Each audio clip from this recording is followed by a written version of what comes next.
ప్రార్థన. మా ప్రియ పరలోకపు తండ్రి, నీ పరిశుద్ధమైన నామానికి, ఘనమైన నామానికి వేలాది వందనాలు, స్తుతులు, స్తోత్రాలు.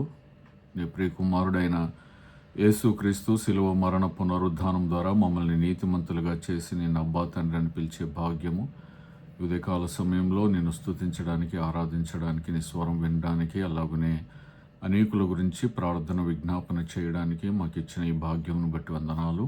మాట్లాడే దేవుడు తండ్రి, నీ నామం కంటే నీ వాక్యమును గొప్ప చేసిన దేవుడు ఈ ఉదయకాలంలో మాతో మీరు మాట్లాడండి, మమ్మల్ని దర్శించండి, మీ పరిశుద్ధాత్మ అభిషేకం దయచేయండి. పరిశుద్ధాత్మ దేవుడా, మీ నడిపింపు, మీ సహాయమును దయచేయండి. తండ్రి మాట్లాడుతుండగా స్పష్టంగా అర్థం చేసుకోగలుగుటకు, తండ్రి మాటకు ఏకీభవించుటకు, అలాగనే తన కుమారుడు మా ప్రభు అయిన యేసుక్రీస్తు ప్రత్యక్షతలతో పాటు మమ్మల్ని మేము స్వపరీక్ష చేసుకున్నటకు సహాయం దయచేసి మీరు మహిమ పొందండి. తండ్రి, మరొకసారి నీ బంగారు పాదములను ముద్దు పెట్టుకొని మాతో సూటిగా మాట్లాడమని మా ప్రభువును మా రక్షకుడైన యేసుక్రీస్తు అతి పరిశుద్ధ నామమున స్తుతించి ప్రార్థిస్తున్నాము తండ్రి, ఆమెన్. దేవునికి మహిమ కలుగునుగాక. ఈరోజు 16వ తారీఖు 7వ నెల, ఇజ్రాయెల్ దేశంలో ఆవు అనే నెలలో 2వ తారీఖు 5867వ సంవత్సరం. ఈరోజు చదవవలసినటువంటి లేఖన భాగము, ప్రపంచంలో ఉన్న ఆయన బిడ్డలందరితో కలిసి ఏకీభవిస్తూ ధ్యానం చేయవలసిన లేఖన భాగము ద్వితీయోపదేశ కాండము 2వ అధ్యాయము 2 నుండి 30 వచనాలు. ద్వితీయోపదేశ కాండము 2వ అధ్యాయము 2 నుండి 30 వచనాలు. అంతటా యెహోవా నాకు ఇలాగు సెలవిచ్చెను, మీరు ఈ మన్యము చుట్టూ తిరిగిన కాలము చాలును, ఉత్తర దిక్కుకు తిరుగుడి. మరియు నీవు ప్రజలతో ఇట్లనుము, షేయూరులో కాపురమున్న ఏషావు సంతానమైన మీ సహోదరుల పొలిమేరను దాటి వెళ్ళబోచున్నారు. వారు మీకు భయపడుదురు, మీరు మిక్కిలి జాగ్రత్తగా ఉండడి, వారితో కలహపడవద్దు. ఏలయనగా ఏషావుకు స్వాస్థ్యముగా షేయూరు మన్యమును నేనిచ్చి ఉన్నాను గనక వారి భూమిలోనిది ఒక అడుగైనను మీకియ్యను. మీరు రూకలిచ్చి వారి యొద్ద ఆహారము కొని తినవచ్చును, రూకలిచ్చి వారి యొద్ద నీళ్లు సంపాదించుకొని త్రాగవచ్చును. నీ చేతుల పనులన్నిటిలోనూ నీ దేవుడైన యెహోవా నిన్ను ఆశీర్వదించెను. ఈ గొప్ప అరణ్యంలో నీవు ఈ 40 సంవత్సరములు సంచరించిన సంగతి ఆయన ఎరుగును. నీ దేవుడైన యెహోవా నీకు తోడై ఉన్నాడు, నీకేమీ తక్కువ కాదు. అప్పుడు షేయూరులో నివసించు ఏషావు సంతానపు వారైన మన సహోదరులను విడిచి ఏలతు, ఎసోన్గెబెరు, అరాబా మార్గము నుండి మనము ప్రయాణము చేసితిమి. మనము తిరిగి మోయాబు అరణ్య మార్గమున ప్రయాణము చేయుచుండగా యెహోవా నాతో ఇట్లనేను, మోయాబీయులను బాధింపవద్దు, వారితో యుద్ధము చేయవద్దు. లోతు సంతానమునకు 6 దేశమును స్వాస్థ్యముగా ఇచ్చితిని, వారి భూమిలో ఏది నీకు స్వాస్థ్యముగా ఇయ్యను. పూర్వకాలమున ఏమీయులను వారు 6 దేశంలో నివసించరి. వారు అనాకీయుల వలె ఉన్నత దేహులు, బలవంతులైన బహుజనులు. వారును అనాకీయుల వలె రెఫాయీయులుగా ఎంచబడిన వారు.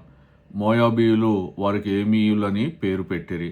పూర్వకాలమున హోరీయులు షేయూరులో నివసించిరి. ఇశ్రాయేలీలు యెహోవా తమకిచ్చిన స్వాస్థ్యమైన దేశంలో చేసినట్లు ఏషావు సంతానపు వారు హోరీయుల దేశమును స్వాధీనపరుచుకొని తమ ఎదుట నుండి వారిని నశింపచేసి వారి దేశంలో నివసించిరి.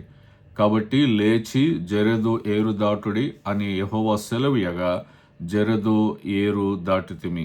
మనము కాదేషు బర్నేయలో నుండి బయలుదేరి జెరెదు ఏరు దాటు వరకు, అనగా యెహోవా వారిని గూర్చి ప్రమాణము చేసినట్లు సైనికులైన మనుషుల తరము వారందరూ సేనలో ఉండకుండా నశించు వరకు మనము నడిచిన కాలము 38 సంవత్సరములు. అంతేకాదు, వారు నశించు వరకు సేన మధ్య నుండి వారిని సంహరించుటకు యెహోవా బాహువు వారికి విరోధముగా నుండాను. సైనికులైన వారందరూ ప్రజల్లో నుండి లయమైపోయిన తరువాత యెహోవా నాకు ఇలాగు సెలవిచ్చాను, నేడు నీవు మోయాబునకు సరిహద్దుగానున్న 6 దేశమును దాటబోచున్నావు. అమ్మోనీయుల మార్గమున వెళ్ళునప్పుడు వారిని బాధింపవద్దు, వారితో యుద్ధము చేయవద్దు.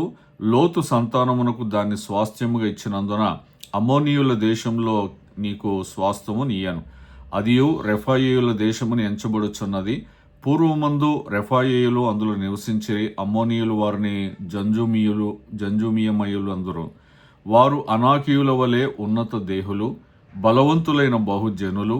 అయితే యెహోవా అమ్మోనీయుల ఎదుట నుండి వారిని వెళ్ళగొట్టెను గనక అమ్మోనీయులు వారి దేశమును స్వాధీనపరుచుకొని వారి చోట నివసించిరి. అట్లు ఆయన షేయూరులో నివసించు ఏశావు సంతానమును కొరకు చేశాను. ఎట్లనగా ఆయన వారి ఎదుట నుండి హోరీయులను నశింపచేసెను గనుక వారు హోరీయుల దేశమును స్వాధీనపరుచుకొని నేటి వరకు వారి చోట నివసించుచున్నారు. గాజా వరకు గ్రామంలో నివసించిన అవీయులను కఫ్తోరులో నుండి బయలుదేరి వచ్చిన కఫ్తారీయులు నశింపచేసి వారి చోట నివసించిరి. మీరు లేచి సాగి అర్నోను ఏరు దాటి ఇదిగో అమోరీయుడైన హెష్బోను రాజుగు సీహోనును అతని దేశమును నీ చేతికి అప్పగించి తిని దాన్ని స్వాధీనపరుచుకుని మొదలుపెట్టి అతనితో యుద్ధము చేయుడి. నేడు నేను నీ వలని భయము నీ వలని వెరుపు ఆకాశము క్రిందనున్న సమస్త దేశముల వారికి పుట్టింపు మొదలు పెట్టుచున్నాను. వారు నిన్ను గూర్చిన సమాచారం విని నీ ఎదుట వణికి మనోవేదన నొందుదురు. అప్పుడు నేను కెదేమోతు అరణ్యంలో నుండి హెష్బోను రాజైన సీహోను నొద్దకు దూతలను పంపి నన్ను నీ దేశము గుండా దాటిపోనిమ్ము, కుడి ఎడమలకు తిరుగక త్రోవనే నడిచిపోదును. నా యొద్ద రూకలు తీసుకొని తింటకు భోజన పదార్థములు నాకిమ్ము, నా యొద్ద రూకలు తీసుకొని త్రావుటకు నీళ్ళిమ్ము. షేయూరులో నివసించు ఏశావు సంతానపు వారును ఆరులో నివసించు మోయాబీయులను నాకు చేసినట్లు మా దేవుడైన యెహోవా మాకిచ్చుచున్న దేశంలో ప్రవేశించుటకై యోర్దాను దాటు వరకు కాలినడక చేతనే నన్ను వెళ్ళనిమ్మని సమాధానపు మాటలు పలికించి తిని. అయితే హెష్బోను రాజైన సీహోను మనలను తన దేశ మార్గమున వెళ్ళనిచ్చుటకు సమ్మతింపలేదు. నేడు జరిగినట్లు నీ చేతికి అతన్ని అప్పగించుటకు నీ దేవుడైన యెహోవా అతని మనస్సును కఠినపరచి అతని హృదయమునకు తెగింపు కలుగజేశాను. అలాగనే ఈరోజు చదవలసిన రెండవ లేఖన భాగము మత్తయి సువార్త 24వ అధ్యాయము. మత్తయి సువార్త 24వ అధ్యాయము 7 నుండి 14 వచనాలు. 7 నుండి 14 వచనాలు. జనము మీదికి జనమును, రాజ్యం మీదికి రాజ్యమును లేచును. అక్కడక్కడ కరువులను భూకంపములు కలుగును. ఇవన్నీ వేదనలకు ప్రారంభము. అప్పుడు జనులు మిమ్మను శ్రమలు పాలు చేసి చంపెదరు. మీరు నా నామము నిమిత్తము సకల జనముల చేత ద్వేషింపబడుదురు. అనేకులు అభ్యంతరపడి ఒకరినొకడు అప్పగించి ఒకరినొకడు ద్వేషింతురు. అనేకులైన అబద్ధ ప్రవక్తలు వచ్చి పలువురిని మోసపరచెదరు. అక్రమము విస్తరించుట చేత అనేకుల ప్రేమ చల్లారును. అంతము వరకు సహించిన వాడెవడో వాడే రక్షింపబడను. మరియు ఈ రాజ్య సువార్త సకల జనములకు సాక్షార్థమై లోకమందంతటను ప్రకటింపబడును. అటు తర్వాత అంతము వచ్చును. ఈ చదవబడినటువంటి రెండు లేఖన భాగాలు మరి ద్వితీయోపదేశ కాండము, మత్తయి సువార్త. ఈ రెండు భాగాలు చరిత్రలో వేరువేరు సందర్భాలకు సంబంధించినవైనప్పటికీ కూడా ఇందులో మనకు దేవుడు నేర్పిస్తున్న భాగం ఏమిటి అని అంటే దేవుని నిర్ణయ కాలం అనేది ఒకటి ఉంటుంది. దేవుని నిర్ణయ కాలం, అలాగనే ప్రతి జనాంగం పైన ఆయన సార్వభౌమాధికారం, అలాగనే విశ్వాసుల సహనం, ఆయన ప్రజల యొక్క సహనం, అలాగనే దేవుని వాగ్దాన నెరవేర్పు ఈ రెండు లేఖన భాగాల్లో మనకి కనపడతాయి. మరి మొట్టమొదటి అంశము దేవుని నిర్ణయ కాలం. దేవుని నిర్ణయ కాలం. ద్వితీయోపదేశ కాండంలో దేవుడు ఇశ్రాయేల్కి ఏదోము, మోయాబు, అమ్మోను దేశాలతో యుద్ధము చేయవద్దని ఆజ్ఞాపిస్తాడు. ఎందుకంటే ఆ దేశాలను కూడా ఆయనే వారికి స్వాస్థ్యంగా ఇచ్చాడు. మరి ఆయన టైంలో ఆయన వాళ్ళకి ఆ దేశాలను ఇచ్చాడు. దీన్ని యూదులు ఏమంటారు అని అంటే జమాన్ అని అంటారు. అంటే దేవుని నిర్ణయ సమయం. ప్రతి సంఘటనకు దేవుడు నిర్ణయించిన సమయం ఉంటుంది. ఏది జరగాలన్నా ఆయన ఒక సమయము నిర్ణయించాడు. అందుకే ఆకాశము కింద ప్రతి దానికి సమయం కలదు అని అంటున్నాడు. అది మనం ఏర్పాటు చేసుకున్న సమయం కాదు. మన దేశంలో ప్రాముఖ్యముగా ప్రతిదానికి సమయాన్ని కేటాయిస్తారు. ఇది మంచి కాలమో ఇది మంచి కాలమో కాదని చెప్పి. కానీ ఈ భూమి మీద జరుగుతున్న ప్రతి దానికి కూడా ఒక నిర్ణయ సమయం అనేది ఉంటుంది. అది దేవుని చేత నిర్ణయించబడింది. మరి ఈ ఇశ్రాయేలీయులు ఏదోము, మోయాబు, అమ్మోను దేశాలతో యుద్ధం చేయొద్దని ఆజ్ఞాపించాడు. అది ఆయన టైం. ఆ టైంలో వాళ్ళు యుద్ధము చేయకూడదు. ఆ తర్వాత మత్తయి సువార్త 24వ అధ్యాయం 7 నుండి 8 వచనాలు చూస్తే యేసు ప్రభు ఇక్కడేమంటున్నాడు? యుద్ధాలు, క్షామాలు, భూకంపాలు జరుగుతాయని చెప్తున్నాడు. ఇక్కడేమో వేదనలకు ఆరంభం, అక్కడేమో అసలు యుద్ధం చేయొద్దు అంటున్నాడు. ఆయన టైంలో యుద్ధం చెయ్యొద్దు అన్నప్పుడు యుద్ధం చెయ్యకూడదు, యుద్ధం చెయ్యాలి అని అన్నప్పుడు యుద్ధం చెయ్యాలి. యుద్ధాలు జరుగుతాయి అన్నప్పుడు ఇప్పుడు మనం చూస్తున్న మంచి కాలములో ప్రతి చోట ఎక్కడో ప్రతి సమయంలో ఎక్కడో చోట యుద్ధాలు జరుగుతూనే ఉన్నాయి. యుద్ధ వాతావరణము మనం చూస్తూనే ఉన్నాం. ఇది వేదనలకు ఆరంభం మాత్రమే అని చెప్పి దేవుడు తెలియజేస్తాడు. అంతం అప్పుడే రాదు అని అంటాడు. అక్కడ యుద్ధం చేయొద్దు అని అంటున్నాడు, ఇక్కడ యుద్ధాలు ప్రారంభమవుతాయి అని అంటున్నాడు. చరిత్ర అనేది దేవుని నియంత్రణలోనే కొనసాగుతూ ఉంటుంది. చరిత్ర ఎప్పుడు కూడా అది గతంలో జరిగిన చరిత్ర కానీ భవిష్యత్తులో రాబోయే చరిత్ర కానీ అంతా కూడా దేవుని నియంత్రణలోనే ఉంటుంది. కాబట్టి దేవుడు నిర్ణయించిన కాలాన్ని మనం గౌరవించాలి, దానికి మనం లోబడాలి, దానికి మనము విధేయత చూపించాలి. రెండవది సహనముతో ముందుకు సాగడం. ద్వితీయోపదేశ కాండంలో ఇశ్రాయేలు వెంటనే వాగ్దాన దేశంలోనికి ప్రవేశించలేదు. ఐగుప్తు దేశం నుండి బయలుదేరంగానే 11 రోజుల్లో కనాను దేశంలోనికి, వాగ్దాన దేశంలోనికి ప్రవేశించలేదు. వారు దేవుడు చూపించిన మార్గంలో ఓర్పుతో నడవాల్సి వచ్చింది. దేవుడు ఎక్కడ ఆగమంటే అక్కడ ఆగాలి, దేవుడు ఎప్పుడు లేచి నడవమంటే నడవాలి. మరి ఏ దేశం గుండా వెళ్ళాలంటే ఆ దేశం గుండా వెళ్ళాలి. ఏ దేశంతో యుద్ధం చేయొద్దు అంటే ఆ దేశంతో యుద్ధం చేయొద్దు. ఏ దేశంతో యుద్ధం చేయాలి అని అంటే ఆ దేశంతో యుద్ధం చేయాలి. ఇదంతా కూడా ఓర్పు, సహనానికి మరి సహనంతో ముందుకు సాగడం. మత్తయి సువార్త 24వ అధ్యాయంలో 13వ వచనంలో అంటాడు, అంతం వరకు సహించిన వాడే రక్షింపబడను. ద్వితీయోపదేశ కాండంలో ఓర్పు, సహనము చాలా అవసరం. వాగ్దాన దేశాన్ని స్వతంత్రించుకోవడానికి ఓర్పు, సహనము చాలా అవసరం అని చెబితే, ఇక్కడ మత్తయి సువార్త 24వ అధ్యాయంలో అంతం వరకు సహించిన వాడు రక్షించబడును అని అంటున్నాడు. అంతం వరకు మనము ఓపికతో మన పరిశుద్ధతను కాపాడుకుంటూ, మన విశ్వాసమును కాపాడుకుంటూ, ఇదిగో ఆయన రాబోతున్నాడు, ఆయన వస్తున్నాడు అన్న నిరీక్షణ కలిగి జీవించిన వాడే రక్షించబడతాడు. దాన్ని మరి మనము క్రైస్తవ జీవితంలో దాన్ని బాగా అవలింప చేసుకోవాలి. 2 విషయాలు మనం చూసుకున్నాం. దేవుడు నిర్ణయించిన కాలము, సహనంతో ముందుకు సాగడం. మూడవది, దేవుడు అన్ని జనాంగాలకి కూడా ప్రభువే. అన్ని జనాంగాలకి, అన్ని జాతుల వారికి, అన్ని మతాలు ఏర్పాటు చేసుకున్నారే, అందరికీ కూడా దేవుడు ప్రభువే. ఎందుకంటే ద్వితీయోపదేశ కాండంలో 2వ అధ్యాయంలో దేవుడు కేవలము ఇశ్రాయేల్ని మాత్రమే ఏదోము, మోయాబు, అమ్మోను దేశాల సరిహద్దులను కూడా నిర్ణయించాడు. వాళ్ళతో మరి ఏం చేయాలో ఏం చేయకూడదో ఇవన్నీ కూడా దేవుడు నిర్ణయించాడు. మరి వాళ్ళకు కూడా వాగ్దానం ఇచ్చాడు దేవుడు. అందుకే లోతుకు అప్పగించిన వాళ్ళను, లేకపోతే మరి ఇష్మాయేలు గడిచిన కాలంలో మనం ధ్యానం చేసుకున్నాం, వాళ్ళని ఏమి చెయ్యొద్దు మీ సహోదరులు వాళ్ళు అని అంటున్నాడు. మరి మత్తయి సువార్త 24వ అధ్యాయంలో 14వ వచనంలో ఈ రాజ్య సువార్త సమస్త జనములకు సాక్షార్థమై ప్రకటింపబడును అని అంటున్నాడు. ఈ రాజ్య సువార్త కేవలం ఇశ్రాయేల్కి మాత్రమే కాదు, సమస్త జనములకు సాక్షార్థమై ప్రకటింపబడును అని అంటున్నాడు. దేవుడు అంతటను అందరూ మారుమనసు పొందుకోవాలని ఆయన కోరిక, ఆయన ఇచ్చయించుచున్నాడు.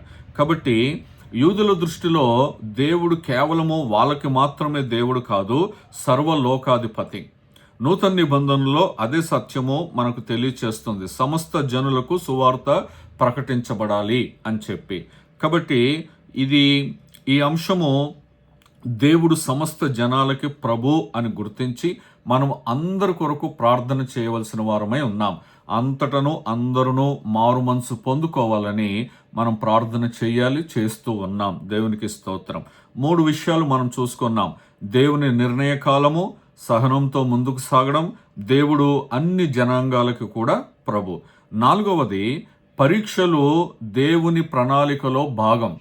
పరీక్షలు అనేవి దేవుని ప్రణాళికలో భాగం. స్కూల్లో పరీక్షలు అనేవి ఆ అకాడమిక్ ఇయర్లో ఒక భాగం.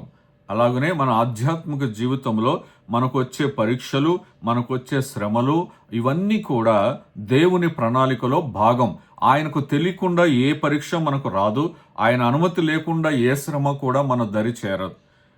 కాబట్టి ద్వితీయోపదేశకాండం 2వ అధ్యాయంలో అరణ్య ప్రయాణము ఇశ్రాయేలులకి ఒక విశ్వాస పరీక్ష. అది వాళ్ళకు ఒక విశ్వాస పరీక్ష. ఐఐటి పరీక్ష, 10th క్లాస్ పరీక్ష, ఇంటర్ పరీక్ష, ఇలాగా నీట్ పరీక్ష ఎలాగనో అరణ్య ప్రయాణం అనేది ఇశ్రాయేలుకు విశ్వాస సంబంధమైనటువంటి పరీక్ష. ఆ విశ్వాస సంబంధమైన పరీక్షలో అందరూ కూడా దాదాపుగా ఫెయిల్ అయిపోయారు. 2 తప్పించి అందరూ ఫెయిల్ అయిపోయారు. మత్తయి సువార్త 24వ అధ్యాయంలో ఏమంటున్నాడు? యుద్ధాలు, హింసలు, మోసము ఇవన్నీ కూడా బాగా పెరుగుతున్నప్పుడు మన విశ్వాసాన్ని పరీక్షించే సాధనాలుగా, పద్ధతులుగా ఇవన్నీ కూడా చూపిస్తూ ఉన్నాయి. గడిచిన కాలంలో మరి మన దేశానికి బీజేపీ ప్రభుత్వము ఎన్నికైనప్పుడు మన ఆత్మీయ తండ్రి యేసుపాదం గారు ఒక మాట అన్నారు ఒక మీటింగ్లో. మనకి ఇలాంటి ప్రభుత్వాలు ఉంటేనే అసలు క్రైస్తవుల విశ్వాసం ఏంటనేది బయటపడుతుందని చెప్పి, ఇప్పుడు మన బీజేపీ గవర్నమెంట్ వచ్చి ఈ విదేశాల నుండి వచ్చే డబ్బులన్నీ కూడా ఆపేసింది. దాని అర్థం ఏంటంటే ఇప్పుడు నిజమైన సేవకులు ఎవరో బయటపడతారు. ఎవరు దేవుడి మీద ఆధారపడి సేవ చేస్తున్నారో, ఎవరు డబ్బు మీద ఆధారపడి సేవ చేస్తున్నారో ఇప్పుడు నిజమైన సేవకులు బయటపడతారు. కాబట్టి యుద్ధాలు కానీ, ఇలాంటి ప్రభుత్వాలు కానీ, హింసలు కానీ, మోసము కానీ బాగా ఎక్కువైనప్పుడు అది మనకు విశ్వాసానికి పరీక్ష. అదే మనల్ని పరీక్షలో నిలబెడుతుంది. అందులో మనము పాస్ అయ్యామా లేదా అనేది మన జీవితం మీద, విశ్వాస జీవితం మీద ఆధారపడుతుంది. 4 విషయాలు చూసుకున్నాం. దేవుని నిర్ణయ కాలము, సహనంతో ముందుకు సాగడం, దేవుడు ప్రతి జనాంగానికి ప్రభువు, 4వది పరీక్షలు దేవుని ప్రణాళికలో భాగం, 5వది దేవుని వాగ్దానము తప్పక నెరవేరుతుంది. ఇది మనం గుర్తుపెట్టుకోవాలి. మనం చేసే వాగ్దానాల మీద మనం ఎంతవరకు నిలబడతామో మనకు తెలియదు. మనం ఖచ్చితంగా తప్పిపోతాము, కానీ దేవుని వాగ్దానము తప్పకుండా నెరవేరుతుంది. ద్వితీయోపదేశ కాండములో అసలు ద్వితీయోపదేశ కాండం అంటే అర్థం ఏంటంటే ఇది 2వసారి ఉపదేశించినటువంటి భాగం. 2వసారి మరలా మోషే అంతా కూడా జ్ఞాపకం చేసుకుంటూ వస్తూ ఉన్నాడు. మరి దేవుని వాగ్దానము ఖచ్చితంగా ఆ రాజులను మీకు ఎలాగున అప్పగించి మిమ్మల్ని తీసుకొని వెళ్తున్నానో ఇవన్నీ కూడా గుర్తు చేస్తాడు. మత్తయి సువార్త 24వ అధ్యాయంలో మరి యేసు ప్రభు చివరికి దేవుని రాజ్యం సంపూర్ణంగా ప్రత్యక్షమవుతుందని చెప్తాడు. కాబట్టి ఆయన వాగ్దానం చేసిన వాడు నమ్మదగిన వాడు గనక ఆయన మనలాగా తప్పిపోయే మానవుడు కాదు. కాబట్టి ఆయన చేసిన వాగ్దానము ఖచ్చితంగా నెరవేర్చబడుతుంది. ఇప్పుడు నూతన నిబంధనతో సంబంధం ఉన్నటువంటి ఇతర వచనాలని, ఈ చదువుకున్నటువంటి 2 లేఖన భాగాల్లోని సారాన్ని మనము జ్ఞాపకం చేసుకుంటే, శ్రమ సహనాన్ని కలుగజేస్తుంది. వీళ్ళకు వచ్చినటువంటి శ్రమలు, అరణ్య యాత్ర, అన్ని రోజులు కాలినడకన, అన్ని సంవత్సరాలు కాలినడకన బయలుదేరడం అంటే అది ఆషామాషి కాదు. మరి ఒక్కసారి ఇల్లు కట్టుకోవడానికే మన తల ప్రాణం తోకకొస్తుంది. వాళ్ళు మాటి మాటికి గుడారాలు తీసుకొని మోసుకొని వెళ్తూ మళ్ళీ గుడారాలు వేసి మళ్ళీ దేవుడు ఎప్పుడు నడమంటే అప్పుడు, ఎక్కడ ఆగమంటే అక్కడ, ఇలాంటివి చాలా అది కఠినమైనటువంటి పరిస్థితి. మనం బైబిల్లో చదువుకున్నంత ఈజీ కాదు వాళ్ళ ప్రయాణం. 40 సంవత్సరాలు అంటే ఒక తరం. 40 సంవత్సరాలు అంటే ఒక తరం. రోమిలకు రాసిన పత్రిక 5వ అధ్యాయము 3-5 వచనాలు.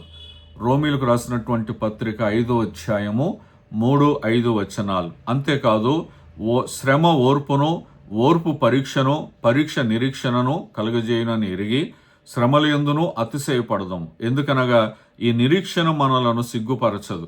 మనకు అనుగ్రహింపబడిన పరిశుద్ధాత్మ ద్వారా దేవుని ప్రేమ మన హృదయములలో కుమ్మరింపబడి ఉన్నది అని అంటున్నాడు. శ్రమ మరి ఓర్పు పరీక్షను, పరీక్ష నిరీక్షణను కలుగజేస్తుందని మనం గుర్తుపెట్టుకోవాలి. అలాగనే పరీక్షలు మన విశ్వాసాన్ని పరిపక్వం చేస్తాయి, అంటే మెచ్యూరిటీలోనికి తీసుకొని వస్తాయి. మనం పాలు త్రాగే వాళ్ళంగా ఉండకుండా ఘనమైన ఆహారము తీసుకొని దాన్ని అనుభవిస్తున్న వారిలాగా ఉంటుంది. యాకోబు రాస్తున్నాడు, మొదటి అధ్యాయము, యాకోబు రాసిన పత్రిక మొదటి అధ్యాయము 2, 3, 4 వచనాల్లో, నా సహోదరులారా, మీ విశ్వాసమునకు కలుగు పరీక్ష ఓర్పును పుట్టించునని ఎరిగి. ఏం పుట్టిస్తుందంట? ఓర్పు పుట్టిస్తుందని ఎరిగి. దేనికి? మన విశ్వాసమునకు కలుగు పరీక్ష. మీరు నానా విధములైన శోధనలలో పడునప్పుడు అది మహానందమని ఎంచుకొనుడి. మీరు సంపూర్ణులు, అనునాంగులను, ఏ విషయంలోనైనను కొదవలేని వారై ఉండనట్లు ఓర్పు తన క్రియను కొనసాగింపనీయుడి అని అంటున్నాడు. ఓర్పు మన జీవితంలో తన పని తాను చేయనివ్వాలని దేవుడు కోరుకుంటున్నాడు.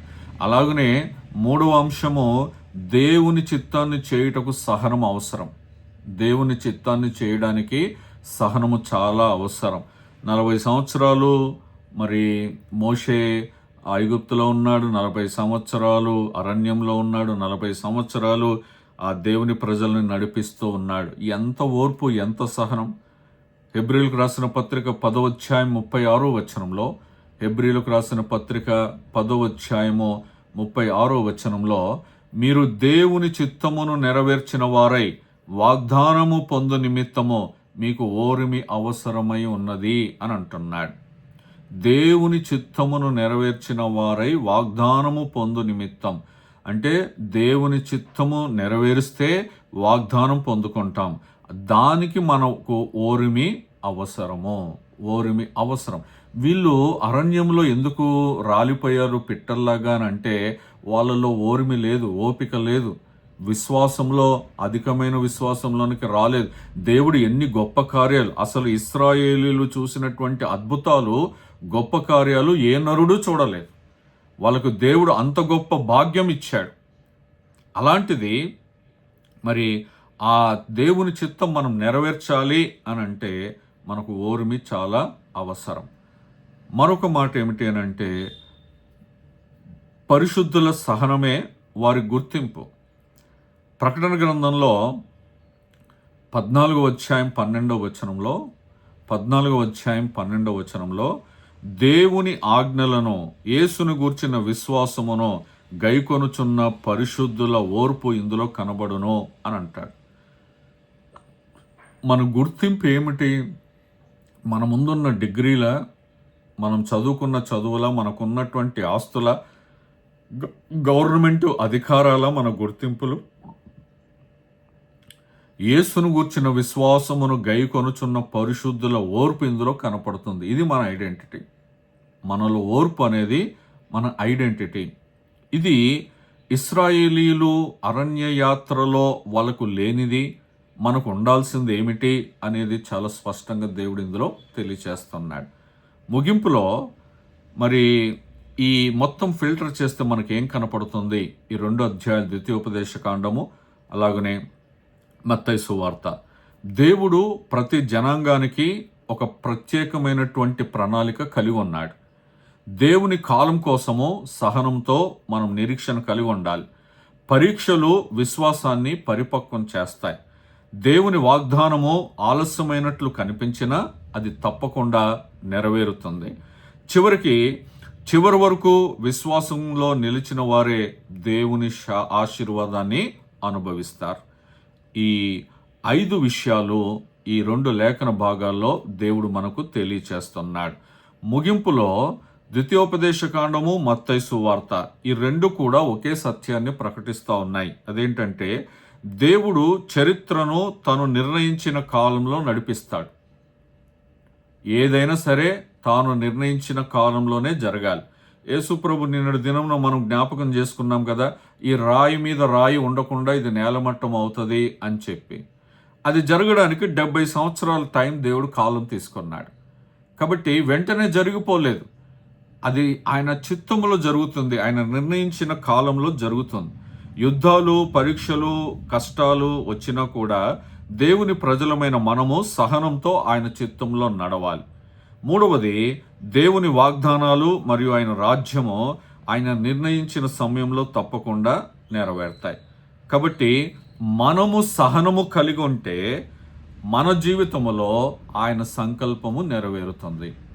మనం సహనము కలిగి ఉండకపోతే మన జీవితంలో దేవుని సంకల్పం అనేది నెరవేరదు. ఈరోజు మనం ధ్యానం చేసుకున్న దానికి టైటిల్ ఏమిటంటే మన సహనము మరియు దేవుని సంకల్పం. కాబట్టి మన ఆధ్యాత్మిక జీవితంలో మనం ఎంత సహనం కలిగి ఓర్పు కలిగి ఉంటామో అప్పుడే ఆయన మన జీవితంలో తన చిత్తాన్ని నెరవేరుస్తాడు. సో ఆయన చిత్తం మన జీవితంలో నెరవేరాలి అనంటే మనం సహనము ఓర్పు కలిగి జీవించాలి. మరి మనకు కానివి అందుకోవడానికి ప్రయత్నం చేయకూడదు. మనది కానిది మనం అనుభవించడానికి ప్రయత్నం చేయకూడదు. మనము దేవుని చేతుల్లో నుండి లాక్కోవడానికి ప్రయత్నం చేయకూడదు. దేవుడిచ్చేంత వరకు ఆయన బలిష్టమైన రెక్కల కింద మనము అణిగి మణిగి ఉండినట్లయితే దేవుడు తప్పకుండా మనల్ని ఆశీర్వదిస్తాడు. ఆయన వాగ్దానములు ఇశ్రాయేలు పట్ల ఎలా నెరవేర్చాడో మన పట్ల కూడా ఆయన ప్రతి జనాంగానికి దేవుడు గనక. ఇంకా ప్రాముఖ్యమైనది ఏంటంటే మనము యేసు ప్రభు రక్తం చేత కడగబడిన అనుభవంలో ఉన్నాం గనక ఆయన వాగ్దానాలు తప్పకుండా మన జీవితంలో నెరవేరుస్తాడు. కాబట్టి ఇక్కడ మన సహనము మన జీవితంలో చాలా మార్పు తీసుకొని వస్తుంది. ఆయన సంకల్పాన్ని మన జీవితంలో జరగాలి అనంటే మన సహనము మన ఓర్పు చాలా అవసరం. నాకు అన్నీ ఇప్పుడే జరిగిపోవాలి. ఏటీఎం మిషన్లో కార్డు పెట్టంగానే డబ్బులు ఎలాగొస్తాయో అలా జరిగిపోవాలని మనం కోరుకుంటాం. కానీ అది తప్పది. అది మన శరీరము యొక్క ఆశ, శరీరాలను ఆశల్ని నెరవేర్చుకునే ఆశ అది.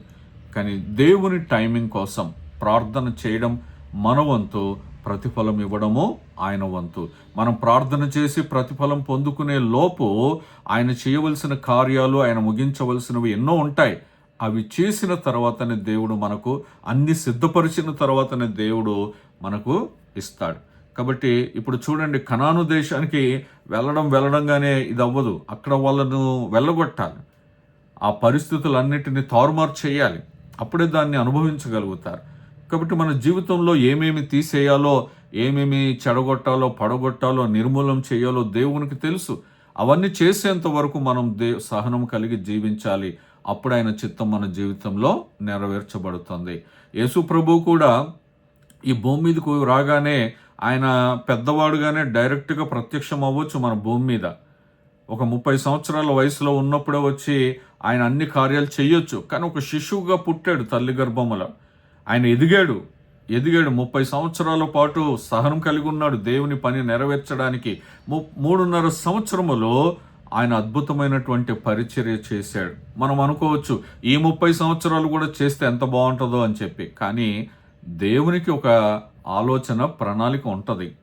కాబట్టి మోషే జీవితంలో అరణ్యంలో 40 సంవత్సరాలు, యేసు ప్రభు జీవితంలో 30 సంవత్సరాలు, దావీదు జీవితంలో 40 సంవత్సరాలు, ఇలాగ వాళ్ళందరూ ఓపికతో సహనంతో కనిపెట్టుకున్నారు దేవుని చిత్తం నెరవేర్చబడడానికి. ఈరోజు మనం ఒక్క నిమిషం కూడా ఆగట్లేదు ప్రార్థన చేయగానే. నీ సహనాన్ని దేవుడు పరీక్షిస్తున్నాడు. నీ చుట్టూ శ్రమలు అనుమతించి నీ విశ్వాసాన్ని పరీక్షిస్తున్నాడు. ఆ సమయంలో మనం నిలుద్దాం, దేవుని కృప కొరకు కనిపెట్టుకుందాం. ఆ శ్రమల్లో, ఇరుకుల్లో, ఇబ్బందుల్లో దేవుడు మనకు తోడు ఉంటాడని విశ్వసించి ఆయన మన చేయి పట్టుకొని అందులో ఉండి నడిపించి మనల్ని ఒడ్డుకు చేరుస్తాడన్న విశ్వాసంతో కృతజ్ఞతలు చెల్లించి ఆయన సంకల్పం మన జీవితంలో నెరవేర్చలాగున మన జీవితాలను ఆయనకి అప్పగించుకుందాం. ఆ కృప దేవుడు మనందరికీ దయచేయునుగాక. ఆమెన్.